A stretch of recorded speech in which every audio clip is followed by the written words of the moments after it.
So yun na nga, dahil nga barado tong mga pipe.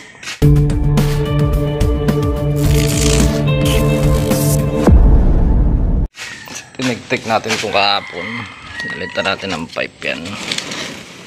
Yan yung existing na pipe. Tinabi na lang natin. Barado. So dito yan, interconnection na itong papunta dito sa may isang bedroom, which is home run barado. So ang ginawa ko, dito na ako nag-connect. Kasi since meron naman siya papunta ron, minairingan ko na rin. Ito na ako nag-connect na interconnection. Punta ron sa hallway na CO, dahil ganun din. Then bumalik dito. Ito dyan. So, hindi na ako dito nagdiretso. Dito na ako. Tapos dun. At yun naman natakpan ng mga tiles niya. Yan, CO yan. Nag-iisa lang yan. Papunta dun sa ilalim. So yung mga home run nandyan na. Ganda ito nangyari sa kabilang kwarto sa master. Pero dito all goods na tayo rito sa stair. 3-way switch,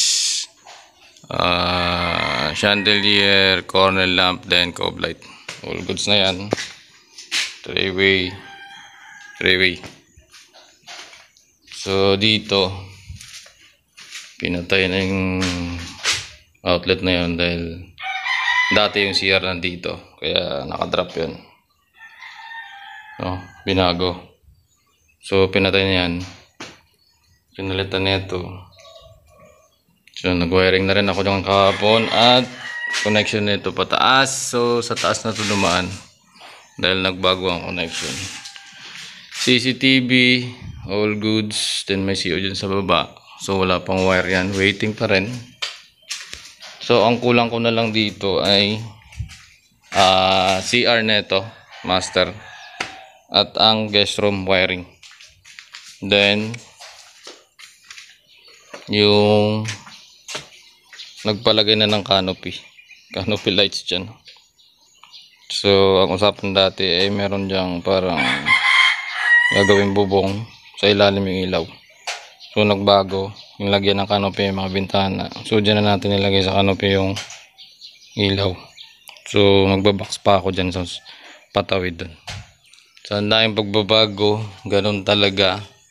Hanggat hindi natatapos ang isang construction ay merong pagbabago yan.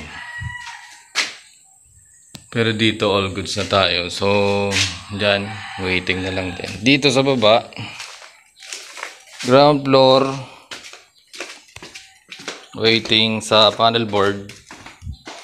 Pero itong garahe, all goods yan. Na-wiring ako na yung kahapon. So bali, apat na ilaw din, may isang center lamp. Bali siyam yan. Dati siyang 6 na alternate, pinalitan ng 4-4 isa. 3-way pa yan.